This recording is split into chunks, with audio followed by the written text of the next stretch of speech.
Иран мен ақш арасындағы келіссөздің келесі раунды осы сәрсенбіде жалғасуы мүмкін, бірақ Иран тарапы өзінің ақшқа қойған талабы толық орындалған жоқ, сондықтан Исламабадта кездесуі мүмкін емес екені тағы айтылды. Өйткені ақш пен Иран арасында негізгі екі бағыт бойынша келіссөздер жүргізілген. Оның алдында 20 сағат, 25 сағаттай бірі Иран тарапы толығымен ядролық қаруды жасау бойынша бағдарламадан бас тарту, оған әрине Иран көнбейді, және байытылған уран қоры бар Иранда 500 килограммға дейін, оны да ақшқа толығымен бере салуға көнбейді. Трамп дей тұрғанмен де бірнеше рет Иран осы екі мәселе бойынша да бізбен келісуге дайын екен деп мәлімдеді, бірақ әрине Иран тарапы бұл Трамптың сөзі бәрібір өте үлкен жалған екені мәлімдеді. Соңғы бір сағатта ақш Трамп 7 мәлімдеме жасады, соның 7-еуі де жалған деді Иран парламентінің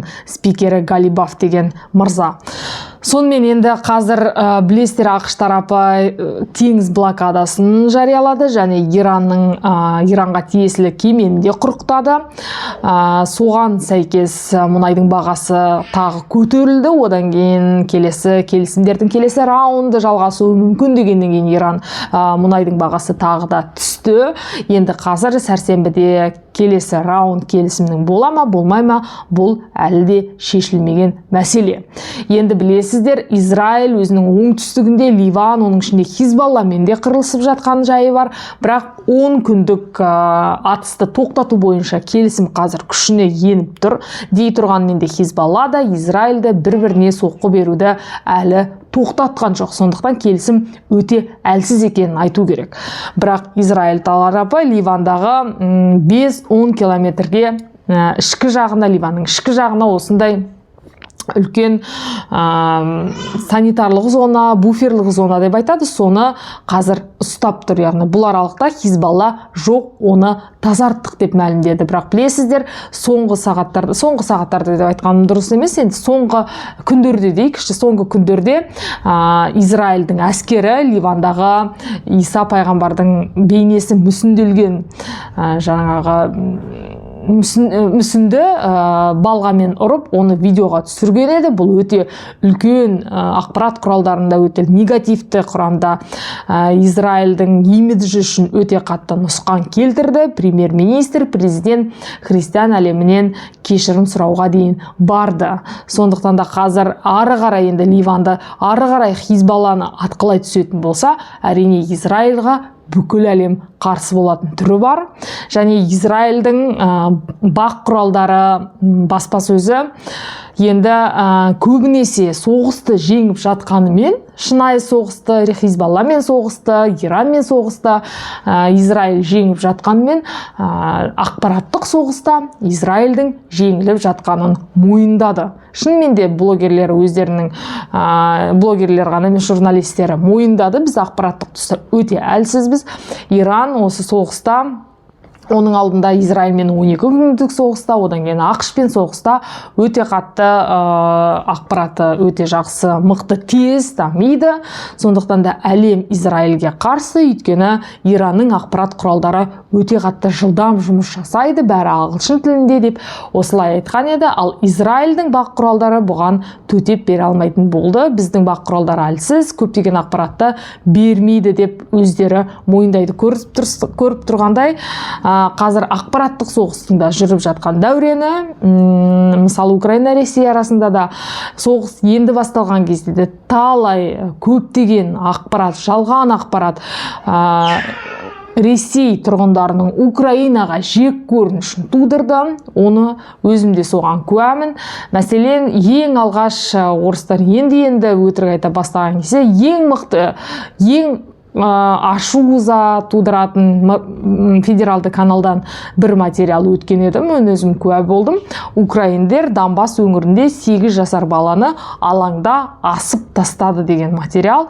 Өте қатты Украин сондай қандай оңбаған халық деп көрген адам әрине Украин халқын жек көре бастады.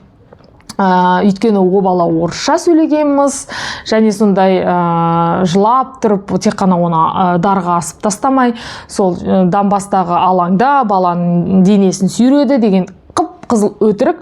Әрине мұның бәрі осындай пропагандалық машинаның майы үшін өте жақсы кетті. Жақсы деп отырғанын әрине оны халық шынымен де ызаланып қабылданды. Шынымен де Украинада нацистер бар екен, фашистер бар екен. Тіпті бізді қазақ көрермендерінің арасында да сол Ресейдің материалына сеніп қалған жайлары бар. Және менен де сұрайды, осындай шынымен де нацистер ма, шынымен де фашистер ме? Енді бұл қазір көзі қарақты, бәрін оқып біліп отырған адам үшін бәлкім миға қонбайтын дүние болуы мүмкін, бірақ қарапайым адамдар күніне жаңалық көретін болса 2-3 рет, сол 2-3 ретте миларына құйып, қайта-қайта айта беретін болса, баланы дарға асыпты, оның денесін сүйретіпті алаңда деп айта беретін болса, әрине кез келген адам бұған еті үйреніп, оған әбден сеніп, жылап сықтап отырған адамдарды көргеннен кейін кәдімгідей эмпатиясы оянып, шынымен де осындай Украина деген жерде фашистер бар деген ақпаратқа сеніп қалуы мүмкін. Сондықтан менің арнамды қолдаңыздар, комментарий жазыңыздар, қазақ тілді жаңалықтарды бізде таратып, барынша объективті болуға тырысайық. Енді Европадан жаңалық қазір осы ертеңнен бастап дружба деп аталатын мұнай құбырын украиналықтар іске қосуы тиіс. Өйткені бұл құбыр Европа үшін әлі де маңызды. Өйткені Европа Ресейдің газында, мұнайында әлі де тұтынып отырған құрлық деп айтсақ болады. Әрине бұрынғыдай көп емес, бұрынғыдай үлкен деңгейде емес.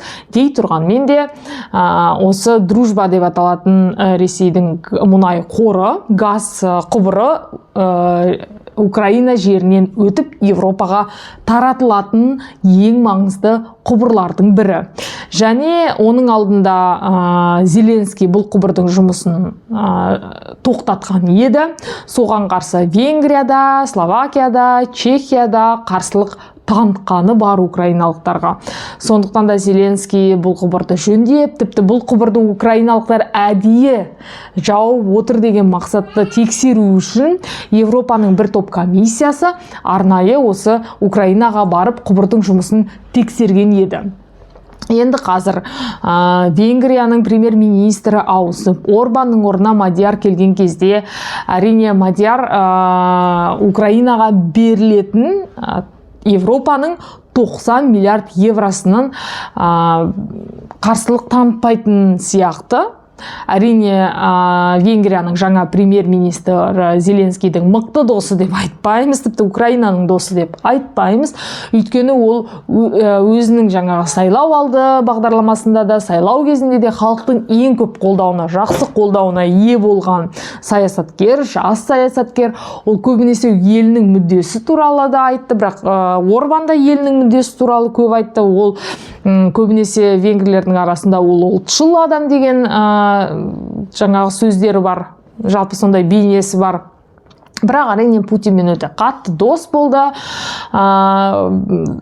Венгрияның Мажарстанның сыртқы істер министрі Лавровпен дос болды. Осы соғыс уақыты кезінде бір-біріне 16 рет жаңағы барып келген сыртқы істер министрлі Мәскеу жаққа. Соңғы барғаны 4 наурыз болған. Жалпы екі ел арасында жақсы араласқан. Енді қазір Болгарияда тағы да орысшыл, путиншыл президенті таққа отырды, билік басына келді деп айтсақ болады. Бәрібірде Европаның бір қаласында болмаса да, бір қаласында, бір мемлекетінде болмаса да, басқа мемлекетінде әйтеуір ресейшіл топтардың, ресейшіл саясаткерлердің жүретіні анық. Неге десеңіздер, сол баяғы мұнай, сол баяғы байлық, өйткені достық деп аталатын құбырдан да, мұнай, газ құбырынан да осы европалықтар әлде тәуелді. Енді 90 миллиард евроның ашылатыны белгілі болғандықтан ба, бәлкім әрине Зеленский осы құбырды жақын уақытта, жақын емес тіпті ертең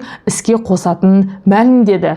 Және бұл әрине қазір Ормұз бұғазы осылай бірде жұмыс жасап, бірде жұмыс жасамай тұрған кезде, яғни бірде кемелерді өткізіп, мұнай таситын танкерлерді өткізіп, және бірде өткізбей тұрған қиын шақ болашақтың кезеңінде, әрине келіссөздің болуы мүмкін, болмауы мүмкін. Иран бұл келіссөздерді әлі растаған жоқ, яғни мұнай бағасы қатты өсіп тұр. Америка, ақш тарапы осы Ресейге салынған, Ресейдің мұнайына салынған санкцияларды ақырындап алып жатыр. Оның басында бір рет қана жұмсартты, екінші рет жұмсартпаймыз деген еді, бірақ ақш тарапы сөзінде тұрған жоқ. Қазір біртіндеп Ресейдің мұнайына салынған санкциялар шешіліп жатыр. Әрине бұл Ресейге өте тиімді, өйткені мұнай бағасы әрі қарай егерде жаңағы таяу шығыстағы жағдай тұрақталмай қиындай түсетін болса, онда мұнайдың бағасы әрі қарай өсе беретін болады. Ал өскен сайын әрине Ресейдің қазына қаржысы қомпаятыны мәлім. Сондықтан енді көре жатармыз. Дәл қазір дружба деп аталатын мұнай құбыры іске асатын болса, әрине европалықтар оны тұтынады. Бірақ қазіргі күнде Ресейдің экономикасы, олардың зауыттары және мұнай өңдеу зауыттары, мұнай тасымалдайтын порттарын, Украина дрондары қатты атқылау үстінде, және Туапсеге де келді. Соңғы уақытта білесіздер, Ресей жаңағы дрондарды да қатты жасап отырған жоқ. Украина сияқты технология, техника бойынша сәл артта қалғаны мәлім. Сондықтан да енді жағдайдың әрі қарай өрбитіні өте қазір біліп отыратын боламыз. Өйткені Зеленский Украина тарапы атқылауды одан әрі ұлғайтатынын мәлімдеді. Сондықтан арнама жазылып қойыңыздар, комментарий қалдырыңыздар. Ал мен келесі кездескенше деймін.